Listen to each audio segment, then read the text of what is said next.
Indiana State's good, in case anybody's wondering.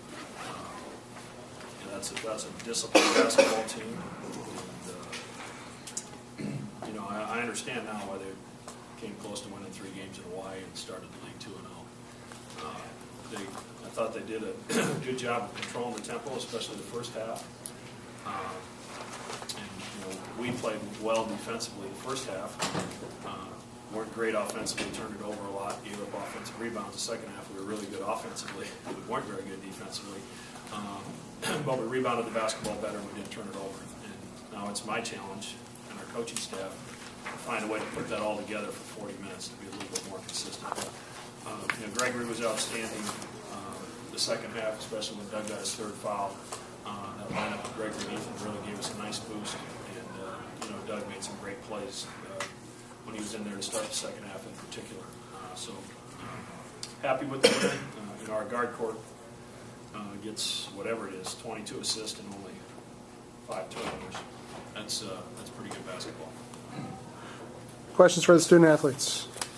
Doug, you're in the middle of things a lot of times, especially in big runs. You had a seat to watch that big run today. What did you see the guys do that turned that ball game? First off, they defended, and without him being Greg, 3 straight possessions. So and Ethan's going to continue to shoot no matter how he's shooting in the first half or anything. So he just got that green light, and we're confident every single time he shoots it. How encouraging was that to watch? It's awesome. I had that 3rd foul. Things were a couple of tough plays there, but I knew Ethan would come in and do his thing, and he did a good job. And it's exciting to watch that. Greg, I guess from your standpoint, what do you see you guys start to do during that surge? Honestly, I don't know. It's just, I feel like it happened so fast. I don't know. I think we just clicked. We just found our momentum, if you can call it that way, and we just kept on rolling. And sometimes you get that one big play that gets the guys some energy, and everybody feeds off of that. And like I said, after a big play, you probably defend a little harder, run a little faster and stuff. So I think that gave us that boost to get that run. Gregory, you came in second half. You were on the bench for a while. And you came in a little over 12 minutes ago. You came in, seemed like a little more aggressive. Do you feel that was your time to kind of take over the game? Yeah, I think sometimes the way they defend it, sometimes they relax. If you try to stay consistent, and sometimes you find openings, and I was able to find that. Get some advice from teammates and coaches at halftime, and you just work through it, and you just got to stay consistent. And the defense, is going to get tired, and eventually, you'll find the rhythm. Can both of you guys talk about how tough it is, or how tough it was to guard them defensively? Everyone on their roster scored. They're such a balanced team. Yeah, they really are. It all starts with Jake Odom. He penetrates and he finds those guys. So you got to give him a lot of credit. And their bigs were hitting some threes tonight. We knew they were capable. And there's a really good team. They're young, and their young guys stepped up. So I think they got a great future. Yeah, definitely when you play a team that you have, some shooters, it definitely just complicates things a little bit. And like Doug said, they're bigs, some of them can hit 3-pointers, so definitely, you have to be aware of that. And, it's not as easy if you don't have to worry about playing appropriate defense. Take 2 more for these guys. Gregory, the dunk on the alley, was that off a play, or was that just something Grant saw and you reacted to it? Well, we got before a few times, and we realized the way they were defending us, and I believe Coach mentioned something. So it's kind of both. If the coach mentioned it, if he was there to go for it, and obviously Grant, has a good vision, and he can pass the ball, so he just, he saw it, and I kind of, we connected. He knew I was there, so that's how it happened. The way he fed you, the way he fed you, and also Chapman, the way those guys are playing together right now and really finding you guys down low. Can you just talk about how they're running the team and how they make your lives easier?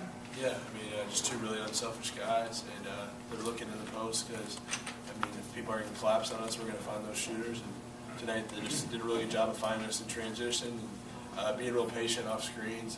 And I mean, that's just what they do. So that's what we expect from them every night, and they're working really well together. Yeah, no, I mean, like I said, look, they're unselfish, and they really want to find us the best possible shot out there. So I think they're doing a good job, and they get better as we watch film. Sometimes we also as bigs, we have to do a better job of giving them a better target, and that's something that we're still continuing to improve on. All right, thanks, guys. Continue with questions for Coach Greg McDermott.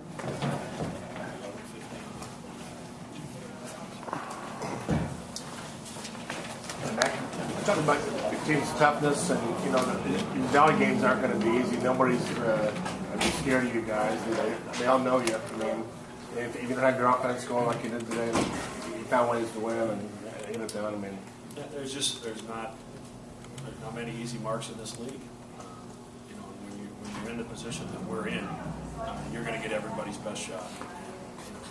Coach Lansing does a terrific job. We've coached against each other now 3 years. We've known each other for a long time. And they're calling some of their play calls. We know what they are. We're calling some of ours. They know what's coming. So there's really no secrets. So when you get a chance to execute something on the run, you better be pretty sharp with it. We had a couple stretches there where we got Ethan in open three, and I think we got a layup for Doug off a set play. And those are kind of things that have to happen when you get a chance. And Indiana State's going to win a lot of games. There's no doubt in my mind. They're going to be in a lot of games because they control tempo well. They fight you defensively. And, the second half this afternoon, they stepped up and made some shots. There's a couple of challenge threes there that we were okay with them taking, but to their credit, they knocked them down. What did you see during that 16-2 run? Well, when I think Ethan had such an element of, I think the other teams are scared. They don't want to leave him. So that creates some openings inside. Doug is versatile inside and out, and they're worried about Doug's total game. When Ethan's in the game, Austin got a layup in the first half because Ethan was the first big down, and he ran to the corner instead of ran to the block, and it was like the Red Sea opened up for Austin because they were not going to leave Ethan in that corner for a little three-point shot.